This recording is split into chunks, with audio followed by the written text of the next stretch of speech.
শুভ সকাল বন্ধুরা, কেমন আছেন? আশা করি সবাই ভালো আছেন। আবার একটি নতুন ভিডিওতে সবাইকে স্বাগত। এই যে দিদিমণি সকাল সকাল মোচা ছাড়াতে বসে গেছে। গাছ থেকে মোচাটা একদিন আগে পেড়ে আনা হয়েছিল, রান্না হয়নি,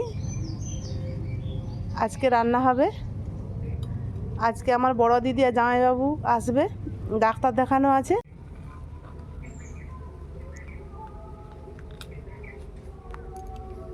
আর এই যে মোচা ছাড়িয়ে রাখবে জামে আমি একটু হলুদ দিয়ে রেখেছি। হলুদ জলে মোচাটা কেটে রাখলে কষটা বেরিয়ে যাবে। মোচাটা ঠিক আছে দিদিমণিকে আমি মোচাগুলো ছাড়িয়ে দিয়েছিলাম, দিদিমণি কেটে দিয়ে গেল। আমি রোদ লাগছে বলে দুয়ারে চলে এসেছি। আমি ভাবছিলাম ওই মোচার তরকারি, চাটনি আর মাংস করবো, কিন্তু ফ্রিজ খুলে দেখি কতগুলো বেগুন পড়ে আছে। এবার বেগুন কিছু কেটে নিয়েছি, তারপরে দেখি ছোট ছোট আলু। ভাবলাম একটু ভাই বোনের জন্য একটু আলু ভাজবো। ওই চাকা চাকা করে আলুগুলো কেটে নিচ্ছি। তরকারি করবো না করে কতগুলো তরকারি হয়ে যাবে। আলু ভাজা, বেগুন ভাজা, চাটনি, মোচা চিংড়ি, মাংস আজকে দুপুরের মেনু। ছোট ছোট আলুগুলো গোল গোল করে কেটে নেই। সব কিছু কেটে নিয়ে চলে এসেছি রান্নাঘরে, ধুয়ে নিয়েছি কেটে। এবারে সব রান্না করব। আগে ভাজাভুজিগুলো করে নেই, আগে বেগুনটা ভেজে নেব। আর আলুটা আমি সিদ্ধ করে নিয়েছি, বেগুনটা ভাজার পর আলুটা ভাজবো।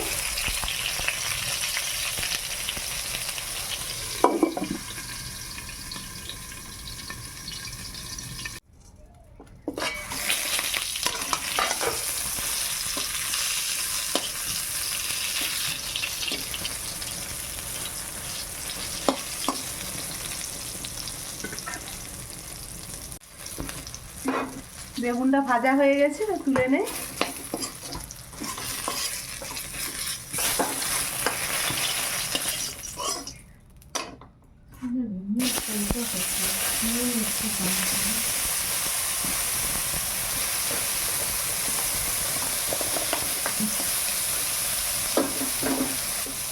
বেগুন ভাজা হয়ে গেছে, এবার আলুটা ভেজে নেব।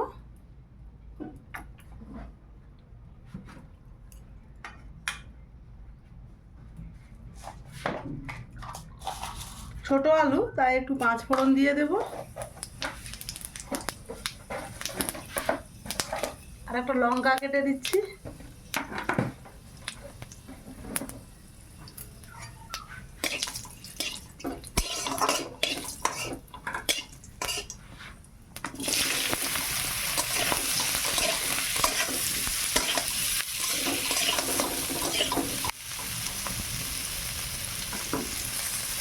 সিম আছে, আলুটা ভাজবো, রসটা মরে যাবে, খেতে ভালো লাগবে।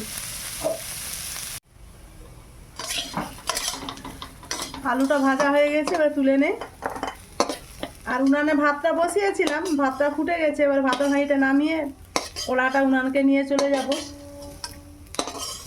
চাটনিটা করে নেই গ্যাসে, তারপরে আমি মোচাটা আর মাংসটা আমি উনানেই রান্না করব।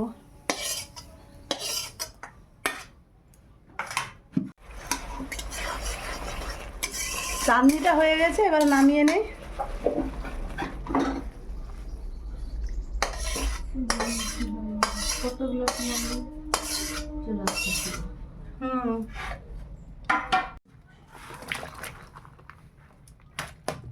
আমি কাটার সময় তো হলুদ দিয়ে কেটেছিলাম, তাই কালারটা দেখুন কত সুন্দর আছে, সব কষটা বেরিয়ে গেছে।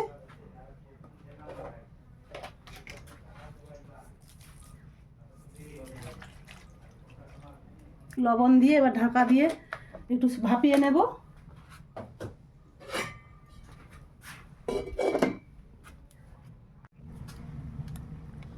সিদ্ধ হয়ে গেছে, এবার আমি জলটা ছেঁকে নেব।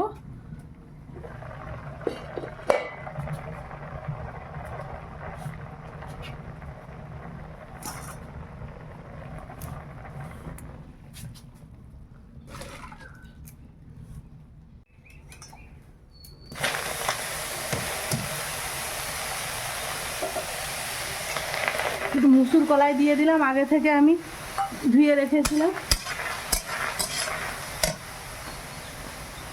মোচা একবারে একটুকু বেরিয়েছে, কালো কালো হয়ে গেছিল, সব বাদ টাদ দিয়ে এইটুকু বেরিয়েছে।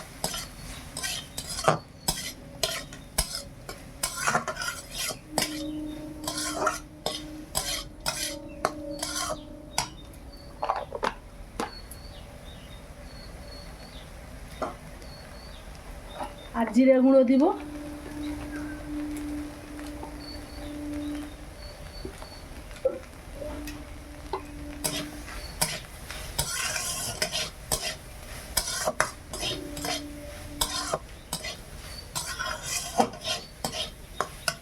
নেড়ে নিয়েছি ভালো করে, এবার আমি জল দিয়ে দিই।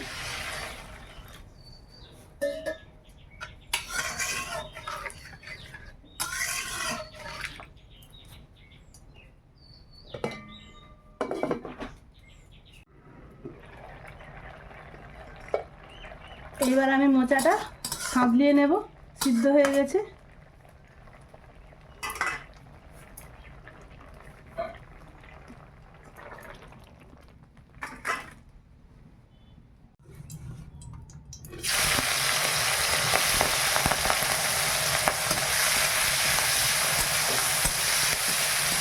মোচা চিংড়ির জন্য চিংড়িটা ভেজে নেই, চিংড়িটা ভাজার পর সাঁতলাবো। আর মোচাতে একটু চিংড়ি মাছ করলে বেশ ভালো লাগে খেতে। আজকে দিদিমণি খাবে না, তাই একটু আদা রসুন দিয়ে রান্না করবো আর সাঁতলাবো।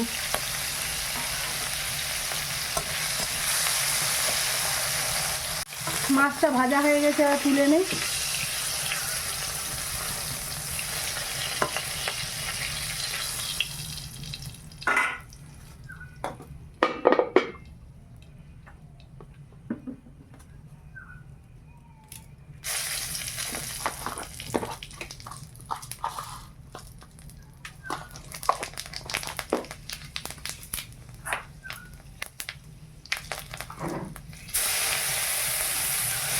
পাঁচ ফোড়ন, লঙ্কা, তেজপাতা আর পেঁয়াজ দিয়ে আর পেঁয়াজটা ভালো করে ভেজে নেই।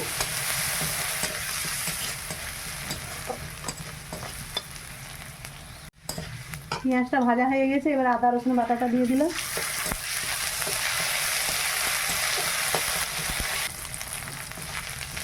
মশলা ভাজা হয়ে গেছে, এবারে আমি তরকারিটা দিয়ে দিলাম।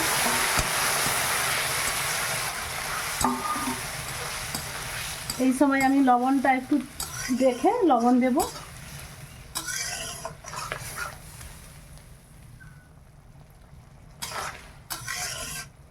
লবণ লাগবে, একটু লবণ দেই।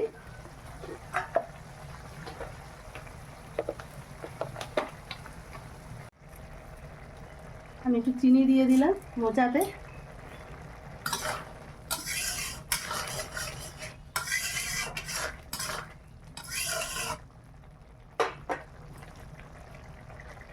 মোচা চিংড়ি হয়ে গেছে, এবার আমি নামিয়ে নেব।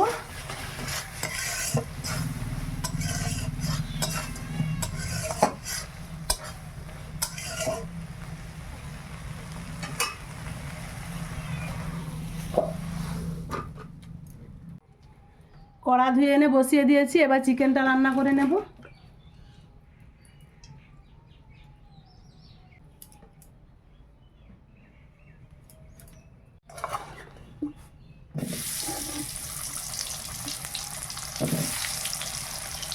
আলুটা আগে ভেজে নেই।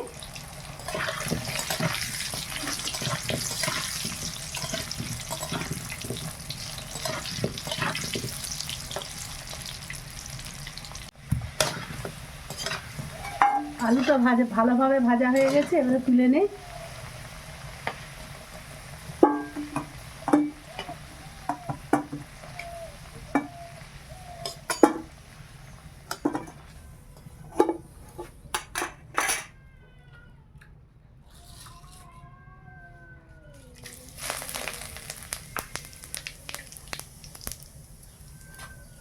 আমি গোটা জিরে, লঙ্কা, তেজপাতা দিয়েছি, একটু ভেজে নেই।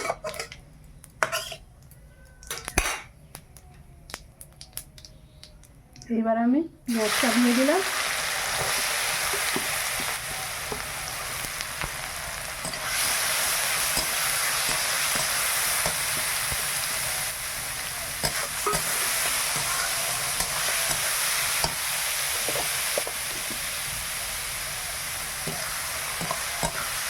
লবণ দিয়ে দিলাম, দিয়ে ভালো করে এবার পেঁয়াজটা ভেজে নেই।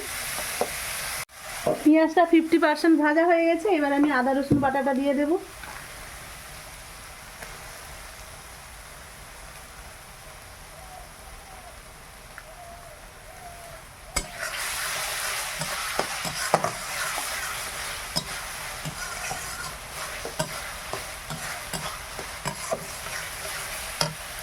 জামাইবাবু দিদি এসেছিল, এসে রাস্তায় ও টুকনটা নিয়ে চলে গেল নার্সিংহোম। 22 নম্বরে হয়েছে। ডাক্তারবাবু 10:40 বসে গেছেন, দেখানো হয়ে যাবে, এসে ভাত খাবে দিয়ে যাবে। আস্তে আস্তে ওদের প্রায় 1-1:30 বেজে যাবে, এখন 12টা বাজে।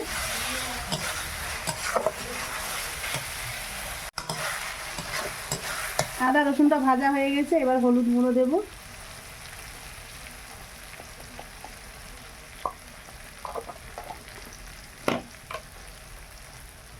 আর লঙ্কার গুঁড়ো,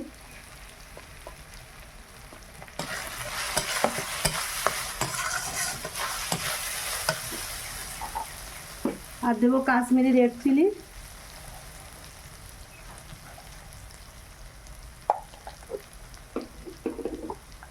আর দেবো ধনিয়া গুঁড়ো,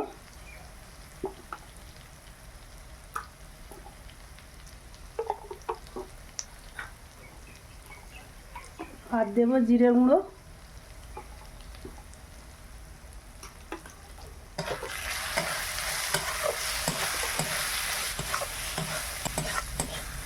ভালোভাবে মশলাটা ভেজে নিয়েছি। এবার জল দিয়ে দিলাম।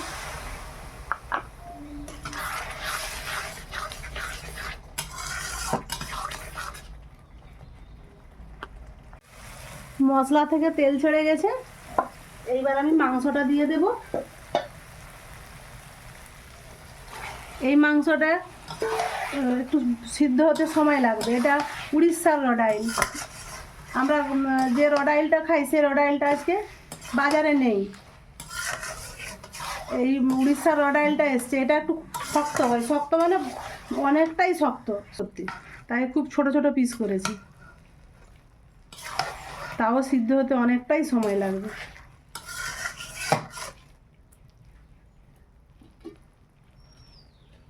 এরকম ঢাকা দিয়ে দিয়ে আমি প্রায় 1-1.5 ঘন্টা ধরে কষাবো, গরম জল দিয়ে দিয়ে, ঠান্ডা জল দেবো না। ভাজা বেগুন ভাজা, চাটনি আর মোচা চিংড়ি রেডি। মাংসটা হলেই হয়ে যাবে।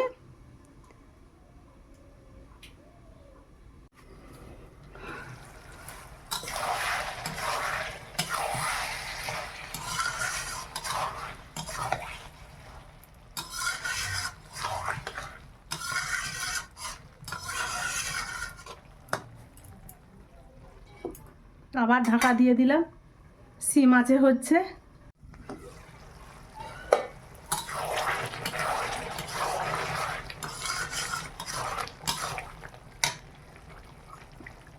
এবার আমি গরম জল দেব,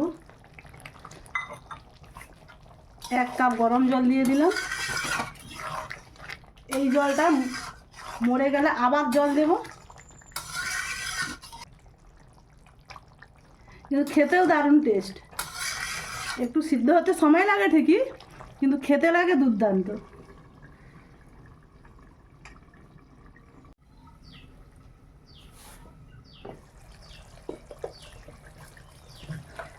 আমি সিম আছে অনেকক্ষণ ধরে কষিয়ে নিয়েছি। এইবার আমি ছোটো এলাচ, লং, দারুচিনি দিয়ে দিলাম।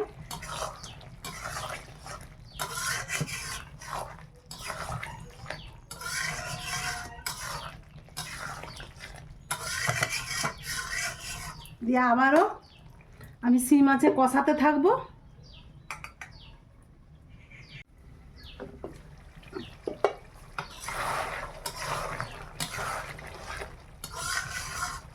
মাংস থেকে কি সুন্দর তেল ছেড়ে গেছে দেখুন, খুব ভালোভাবে কষানো হয়ে গেছে। এইবার আমি গরম জল দেবো আবার।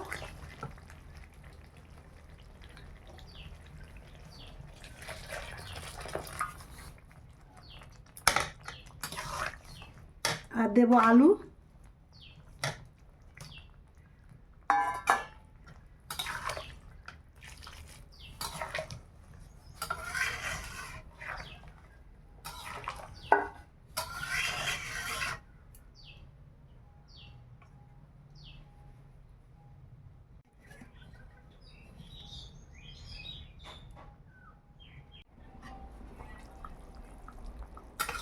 অনেকটাই জল দিয়েছিলাম, দেখুন জল মরে মরে আর এইটুকু আছে। দিদি জামাইবাবু এখনও আসেনি, এরকম আমি জ্বালানি বের করে নিয়েছি উনান থেকে, বসানো থাক।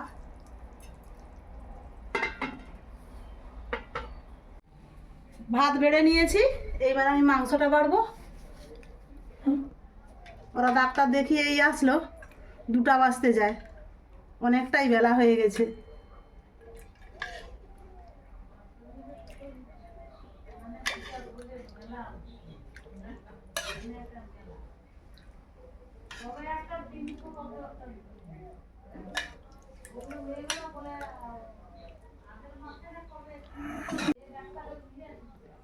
চলুন সব বেড়ে নিয়েছি, এবার খেতেটা দিয়ে দে। দিদি জামাইবাবুকে খেতে দিয়েছি, দিদিমণির সঙ্গে গল্প করছে আর খাচ্ছে। আমিও এখনও খাইনি, আমিও এবারে খেতে বসে যাব। বরমশাইও খায়নি, এই যে বরমশাইকে খেতে দিয়ে নিজেও বসে গেছি দিদি জামাইবাবুর সঙ্গে। মাংসটা খুব ভালো হয়েছে বলল। সব থেকে বেশি ভালো লেগেছে জামাইবাবুর কাছে মোচা চিংড়ি, বলছে মোচা চিংড়ি নাকি দারুণ লেগেছে, এইটা দিয়ে 1 থালা ভাত খাওয়া হয়ে যাবে। আর প্রচণ্ড খিদেও লেগে গেছে, 2টো বেজে গেছে তো, আমাকে তো জোর খিদে লেগে গেছে। আমি সত্যি কথা বলতে বন্ধুরা খিদে সহ্য করতে পারি না, খিদে লেগে গেলে আমার চোখ টোক অন্ধকার হয়ে যায়, এরকম অবস্থা। কিন্তু দিদি জামাইবাবু তো এসছে, তাদেরকে না খাইয়ে আমি কি করে খেয়ে নেব, তাই একটু অপেক্ষায় ছিলাম। ওরা খেয়ে দিয়েই বাড়ি যাবে। খাওয়া দাওয়া করে আর বিশ্রাম নিল না, মেয়ে উঠছে ওই জন্য চলে যাচ্ছে, ও রাস্তা দেখাতে যাচ্ছে। একটা যে পুলের নিচ দিয়ে এই রাস্তাটা, হ্যাঁ জানে না। হ্যাঁ রে দিদি, দেশ পূজায় দেখা হবে আর 2 দিন পর, লক গেটে তুলে দিবে।